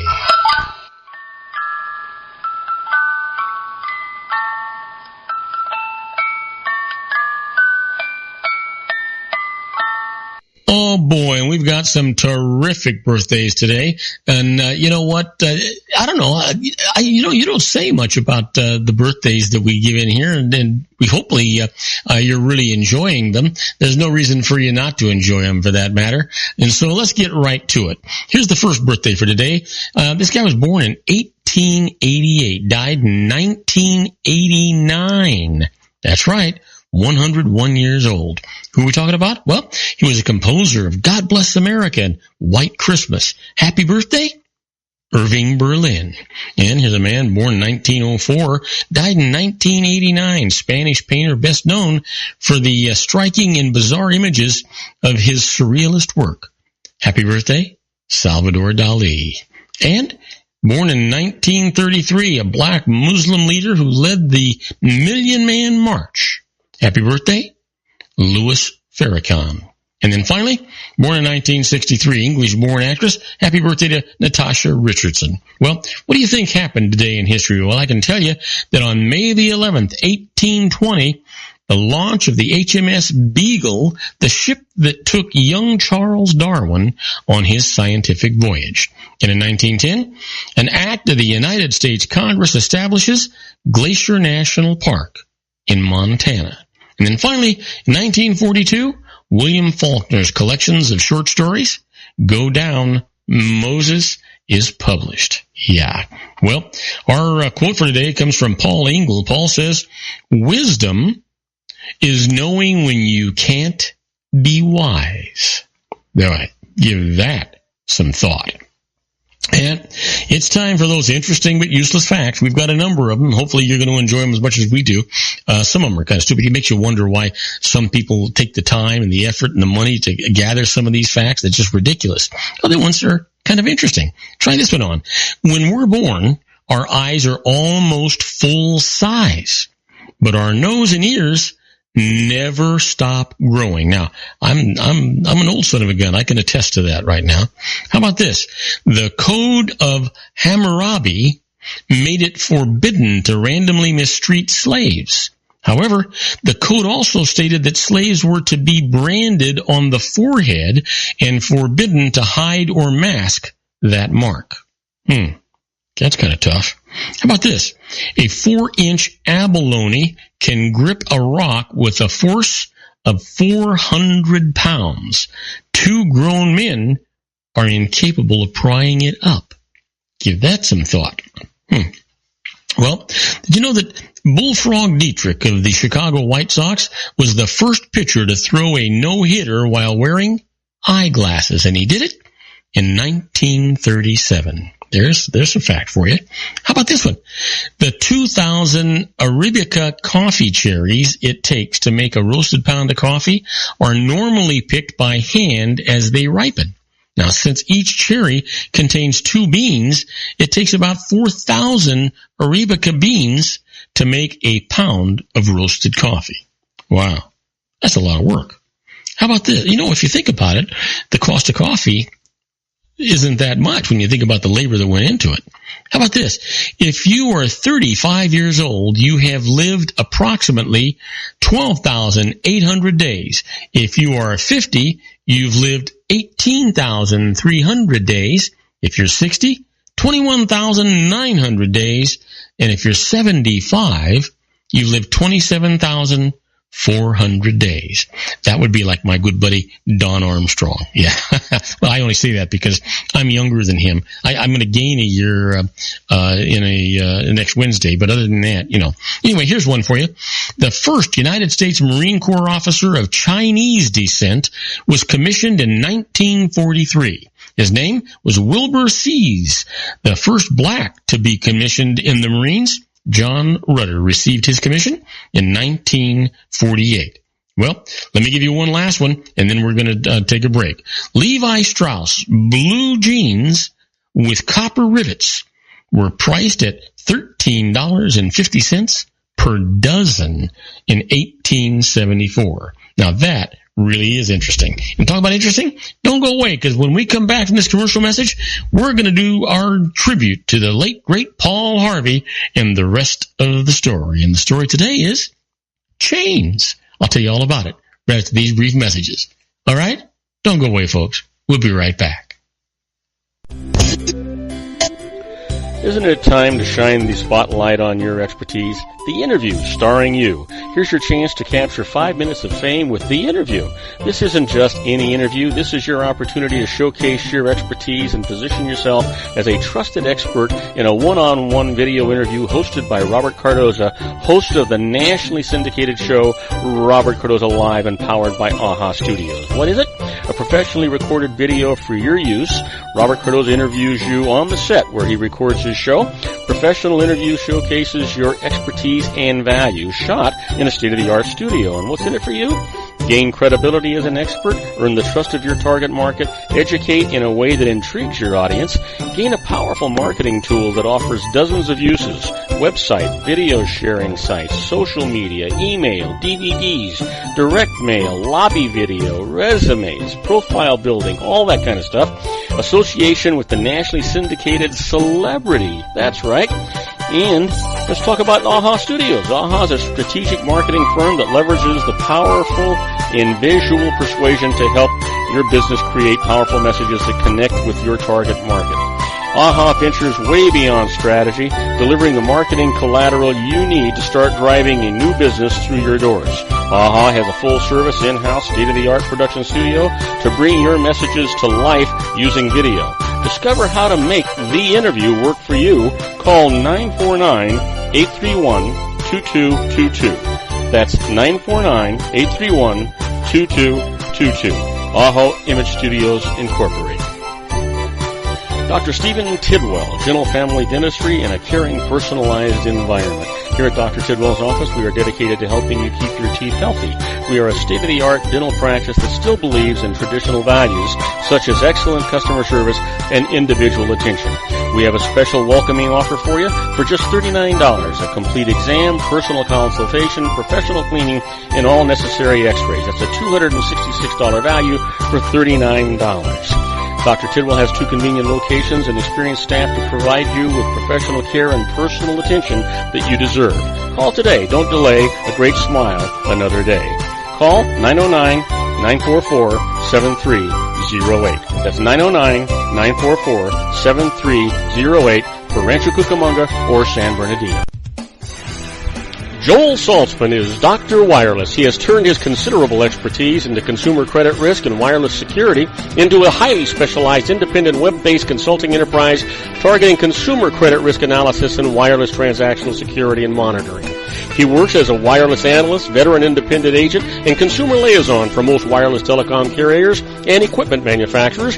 For more than 20 years, corporate and private clients and media audiences have counted on his unvarnished advice while weighing the technology, performance, and cost differences between Sprint, Nextel, AT&T, Verizon, and T-Mobile. Joel specializes in setting up mobile wireless hotspots to be used for disaster preparedness, business continuity, and mobile wireless merchant processing solutions. Call Dr. Wireless at 310-400-4900 or go to his webpage at drwireless.com. Again, call 310-400-4900 or his webpage at drwireless.com. You'll be glad you did. And now, back to our show. And I am Robert Cardoza. You're listening to Robert Cardoza live on the street at the intersection of business and politics. We're at 4:55 p.m. Pacific time. It's 83 degrees here in the heart of the Inland Empire in sunny Southern California. It's down from 87 degrees on its way to 57 degrees.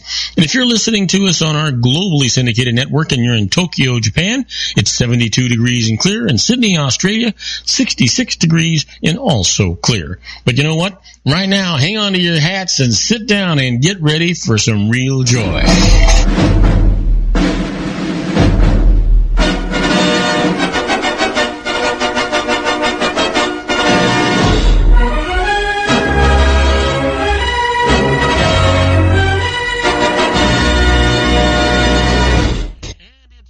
For our tribute to the late, great Paul Harvey and the rest of the story, the biggest and best voice in America. You know, Paul Harvey is one of America's favorite radio and TV commentators, heard in over 775 ABC radio stations and over 400 foreign stations, seen on 110 television stations, read in 300 newspapers, a recipient of numerous awards and honors, including 9 honorary degrees on the Gallup's poll list of America's most admired men. Boy, he was just fantastic. Well, Paul Harvey's story today is all about chains. Let's talk about it. It was in a little colonial house in eastern Virginia that Henry lived, apparently alone. One late evening, friends came to visit. Henry, his guest, sat in the candlelit parlor, quietly talking, watching the flickering shadows of the walls. There was a lull in the conversation and a noise, faint at first, then louder. A scratching sound beneath the floor. Everyone had heard it. Henry pretended not to. There were light-hearted remarks about ghosts and such, and after a minute or so, Henry stretched, yawned, asked to be excused so that he might retire for the night. When his visitors had gone, Henry tugged at his collar, sighing. He was alone again. And none too soon, for as Henry's friends rode off into the dark against the fading counterpoint of their horses' hoofs, another noise, like the first, followed by the sound of dragging along the floor joists beneath Henry's feet. Henry, he stiffened, silently regarding the inconspicuous trap door in the hallway floor. He reached for a lantern, approached the secret entrance, bent down, took hold of the smooth iron ring, and pulled the false panel away. Henry peered into the gaping blackness, lowering his lantern, then himself into the cold cellar. As the flame cast a soft yellow light all about, there was a rustling in the corner. A figure, barely visible through the gloom, cringing in terror of the brightness, waited. Henry walked toward it. Henry lifted the lantern, and the light fell directly upon a face, a horribly animated countenance with twisted features which snarled one moment and wept the next, a blanched, wild-eyed visage filled with torrent, the face of Henry's wife. Henry could not recall the duration of her madness, nor could he recount the endless procession of the days and months that he had descended the cellar stairs to feed and to care for her. All the hours of Henry's life had by now blended into one solitary hour of despair. For Henry, the anguish had not diminished. to watch his wife tug against her straitjacket restraints, to see his love imprisoned through no wrong of her own. Once in a great while, like the pulsing glow of a near cold ember, the faint reflection of the happiness long past shone in the beleaguered woman's face. And then, like a flash of black lightning, the horror would return.